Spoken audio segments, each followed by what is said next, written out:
What's up guys, welcome to new Unreal Engine 5 tutorial. Today I am going to show you how to create an insane falling effect. It's going to be very easy to follow, so let's get started. But first, if you are serious about learning and making your first game in Unreal Engine 5, join my Unreal Club. Inside, you will be able to download entire private files from my tutorials, enter private meetings and webinars with industry experts, access exclusive ebooks packed with the best tricks, get powerful asset frameworks to speed up your blueprints, and much more. The link is in the description. With that said, let's continue with the video. Okay, so right now if I go ahead and make this a bit higher, and I just press play from here, right? And I jump. Obviously, it looks okay, but we can improve this with some ragdoll that will automatically activate when we have a falling, okay? So how can we do this? Well, let's go ahead and open up the third-person character blueprint or whatever character blueprint that you're using. I'm gonna be adding an event tick, okay?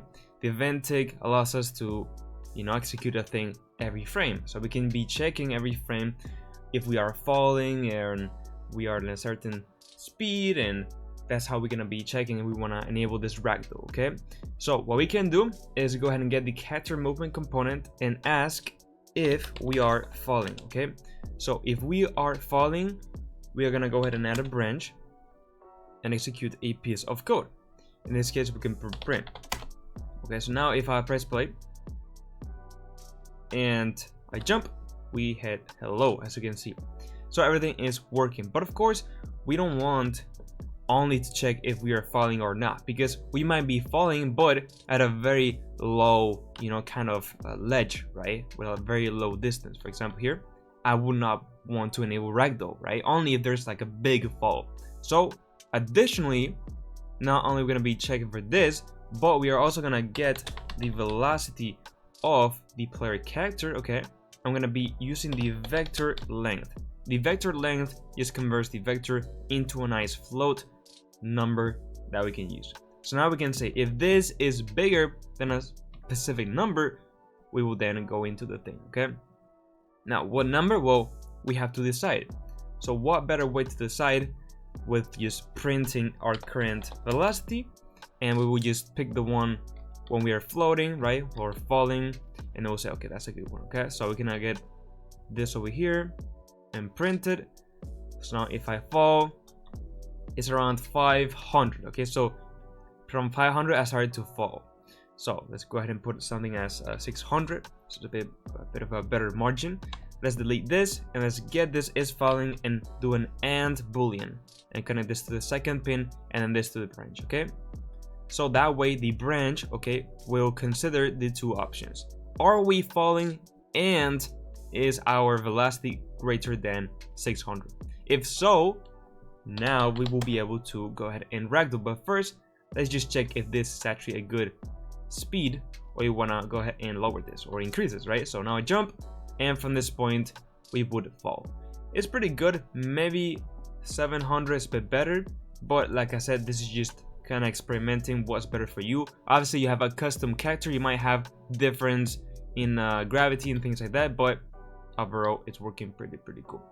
So with that said, let's go ahead and delete this and actually implement the ragdoll mechanic. So to make a character ragdoll is super easy. I've made a million tutorials including how to ragdoll characters, but we just need to get the mesh and call this set simulate physics node. Okay, and we just need to enable simulate. Okay, this will automatically just make all the bones have physics, therefore it will ragdoll. But there's an extra step that we have to do. Let's select the mesh component and scroll down to the collision settings, and right over here we're going to expand collision presets and set this to custom. Okay, and then on collision enabled, instead of query only, it's going to be collision enabled query physics. Otherwise all the bones will just ignore everything and it will just kind of fall to the ground. So we want to have this enabled. Okay, and with that said, you will see that when I press play and I just fall off the edge, I go ahead and ragdoll, which is so cool. Let's just see it again. It's insane. But additionally, there is another thing that we want to improve. Okay, and as you can see, the character mesh separates from the camera and the capsule. Okay, so if I do this, as you can see, the character is still here, but is separated, right? So first of all, we want to disable the movement, right, of the player, and second of all, we want to make sure that the capsule will always be inside of the mesh, so it looks good, you know, for whatever reason. So first of all, when we do this, let's go ahead and get the mesh component and the capsule component. And I'll be doing a simple thing, okay? When I get the capsule component and say set world location and rotation, okay? Because we want to go ahead and adjust the location of the capsule to be at the location of the mesh, okay? So now in the mesh, we can say get transform, specifically the world transform, which should be over here. And now with this, we can just right click on the output and split it. So we have the location, rotation, and scale independently. So just plug these two things here. And now if we go ahead and press play and fall, things bugged in a crazy way. Why? Well, that is because we are doing this multiple times. The simulate physics, we only have to do it once. Let's go ahead and just do here a once, and now we can just do this here, disconnect this and put this on a separate branch, okay? So this will enable us to just follow the player. As you can see, it's now perfect, okay? So let me just make it a bit more organized. Okay, so basically as soon as we want a ragdoll from our branch, we just set the simulate physics one time, and then we just update this on the go, right? We just update the location. As you can see, it works. And last but not least, we want to go ahead and limit the movement of the player so he cannot move.